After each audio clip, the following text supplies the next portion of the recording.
The first go-round of the United Football League has gone largely as expected. The product was watchable, if not always memorable. TV ratings have been solid. When you zoom out and look at the bigger picture, I think it's safe to say the league has earned a shot at a second season. But let's not pretend the UFL should run it back as is. Attendance outside of St. Louis has been disappointing. I'd argue the numbers in San Antonio and Washington, D.C. have been good, or, well, at least good enough. There seems to be a large enough base for which to grow on there in future seasons. It's a bit more difficult to get a read on what exactly is happening in Birmingham right now. Weather seems to be impacting attendance down there more than any other UFL market. They've had some really low numbers due to bad weather game days, and they've had some okay-ish numbers. That's 3, maybe 4 teams out of 8 who can pull their weight when it comes to getting fans in the stands. That is a huge problem. Seriously, the UFL games at Houston, Detroit, and Memphis have all lacked energy because no one is in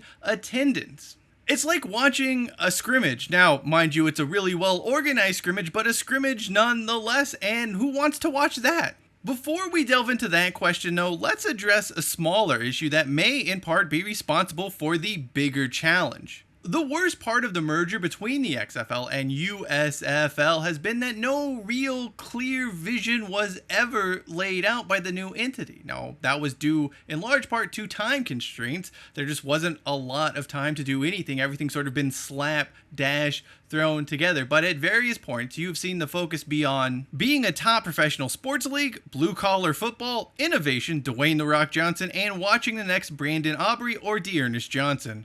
Okay, now I know Dearness Johnson is an AAF guy. You don't need to jump into the comment section and correct me. However, I feel throughout all of the recent incarnations of spring football, he's perhaps the most fantasy football relevant, I guess. I always feel like he's someone who can produce. He's someone that's always on my waiver wire starred list, because I think if he ever gets a chance to start, as we saw in Cleveland in 2021, he'll put up numbers, but I digress. The point I'm trying to make is that it feels as if those running the UFL assume that because football is being played and on television, it's going to draw an audience. That is not a good strategy outside of markets like St. Louis. Say what you will about the fan-controlled football league, but I will always applaud it for having a very clear vision and being able to sell folks on why they should watch. You may not like the product, but it knew what exactly the product was and who it was for.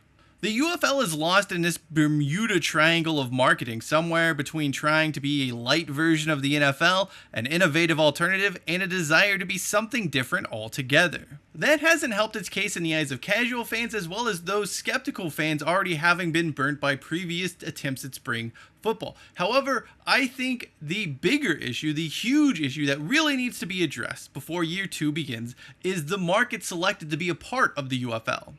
Arlington, Houston, and Detroit are already NFL towns with robust sports scenes during the spring. Playing here has always seemed foolish. Memphis, on the other hand, is a difficult market to get a read on. They tend to gravitate towards sports teams, or really anything that has strong local ties and a local connection. And right now, the Showboats certainly do not have that, and I think that reflects in the attendance and general disinterest in that spring football team. In theory, the UFL could have been doing that. They could have been laying down roots in the city, but they just haven't. Instead, the Memphis franchise is just wilting in front of a few thousand fans. I always go back to the original United Football League, and I think there's a lesson there the new UFL can take. Do not be afraid of new markets. The Sacramento Mountain Lions and Omaha Nighthawks, despite playing in underwhelming stadiums, posted strong numbers for alternative football, routinely drawing 15,000 plus fans. Even the Hartford Colonials had solid attendance numbers. Look, the UFL 1.0 had all kinds of issues. It was kind of a disaster if we're being honest, but the one challenge I think it did find a way to overcome was attendance by placing teams in these new markets just excited for anything resembling professional sports. In fact, if that first version of the UFL had this incarnation's TV backing, TV support, and visibility, I think it would be hugely successful. Let's not forget that the UFL 1.0 had to buy TV time on Versus and HDNet to get games broadcast. It did that both in 2009 and 2010 before losing all national TV exposure in 2011. To that end, I'd really like to see the UFL move away from cities that either already have NFL teams or fan bases that have shown little indication that they're willing to support the league and instead focus on towns, on cities that may not have the best facilities or the newest stadiums or the most football suitable stadiums, but could have fan bases willing to give the league and their local team a chance. On the West Coast, Oakland, Boise, and Fresno are just a few of the cities that spring to my mind. In the Midwest, Omaha and Wichita are interesting markets. As I was making this list, no East Coast city actually jumped out at me. I'm sure there are a few overlooked towns worth considering, but I don't know if there's any slam dunk home run, truly underserved places willing to fully embrace the UFL. It's important to note not all of these towns have stadiums that are ideal for spring football, but what's better for the UFL? Playing in front of 15,000 fans in a minor league baseball stadium or having 8,000 people turn out to a huge venue? To me, the answer is really simple. The other argument, of course, is what about the TV markets? You need to have big TV markets. Do you though?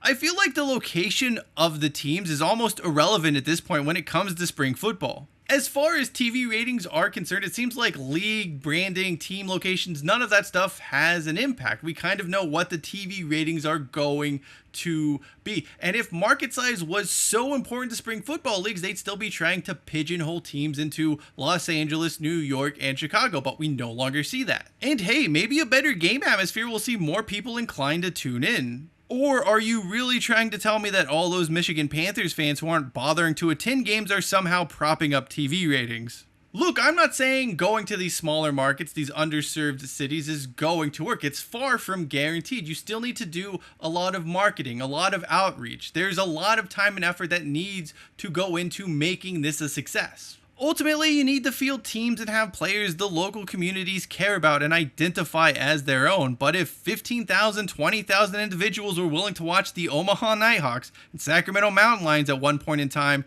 well then, you gotta think at the very least trying some new markets won't hurt the UFL. That brings us back to the first issue I pointed out earlier in the video. What is the United Football League trying to be? If it just wants to be some lesser version of the NFL played in the spring, I suppose it can carry on with the status quo and it might work. It might be fine. There is certainly a possible path for survival in doing so, but that is a very low ceiling. If you really want to expand, stand out, and be bold, then moving away from some of these underperforming cities to places desperate for sports, wanting a team of their own is the move.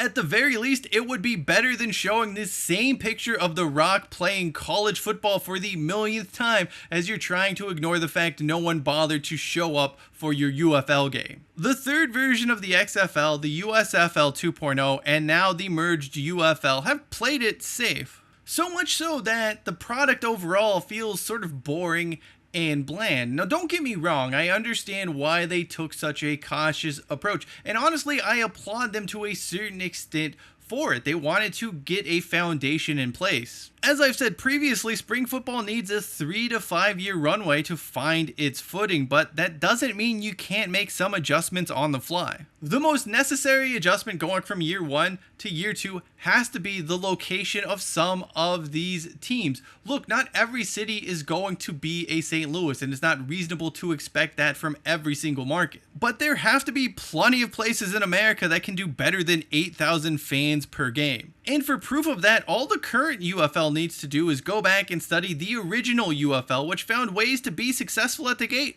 with far less visibility. Thank you for watching this video. If you'd like to know more about the many rises and falls of arena football over the years, video upper right hand corner of your screen, and to see what it was like at the last Raiders game in Oakland, that wasn't actually the last Raiders game in Oakland, video lower right hand corner. Until next time, I am Cheyenne Hollis. This is the Touchback, and as always, hashtag take it out to the 25.